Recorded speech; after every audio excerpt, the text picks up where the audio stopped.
સમાચારો તરફ નજર કરીએ તો રાજ્યના વાતાવરણમાં હવે બેવડી ઋતુનો અનુભવ થઈ રહ્યો છે ત્યારે હવે ગુજરાતમાં કમોસમી વરસાદની આગાહી કરવામાં આવી છે। શિયાળાની વિદાય સાથે રાજ્યમાં ગરમીનો અનુભવ શરૂ થઈ ચૂક્યો છે, પરંતુ વાતાવરણના આ બદલાવ વચ્ચે હવે હવામાન નિષ્ણાંત અંબાલાલ પટેલે કમોસમી વરસાદની આગાહી કરી છે।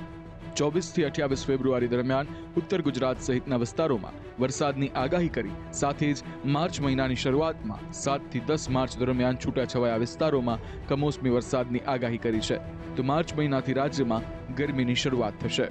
તારીખ 23-24માંથી એક મધ્યમ કક્ષાનો પશ્ચિમ વિક્ષોભ આપતા તારીખ 28મી ફેબ્રુઆરી સુધીમાં રાજ્યના વિવિધ ભાગમાં વાદળવાયુ કે ક્યાંક છાંટા પડવાની શક્યતા રહેશે, જેમાં રાજસ્થાનના સંલગ્ન ભાગો, ઉત્તર ગુજરાતના ભાગો, કચ્છના ભાગમાં ક્યાંક વાદળવાયુ આવી શકે, પૂર્વ ગુજરાતના ભાગો અને મધ્ય ગુજરાતના કેટલાક ભાગમાં હવામાનમાં પલટો આવે અને છાંટા પડવાની શક્યતા રહેશે।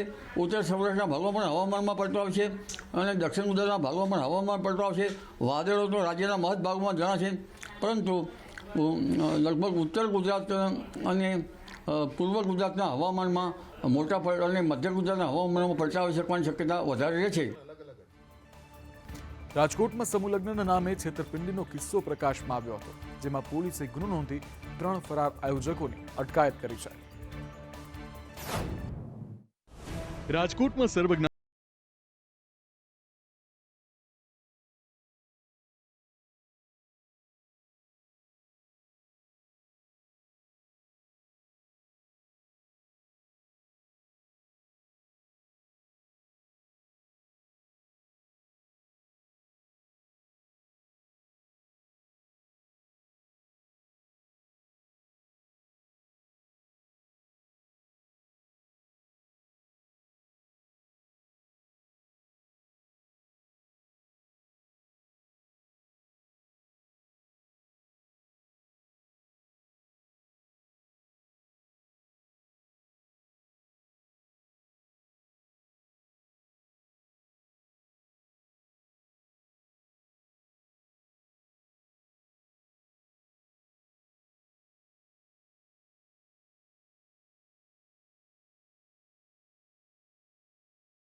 દેવભૂમિ દ્વારકાના દરિયામાં અનેક રહસ્યો છુપાયેલા છે, ત્યારે દ્વારકાના દરિયામાં પુરાતત્વીય વિભાગની ટીમે આ રહસ્યની શોધ માટે એક સર્વે કર્યો।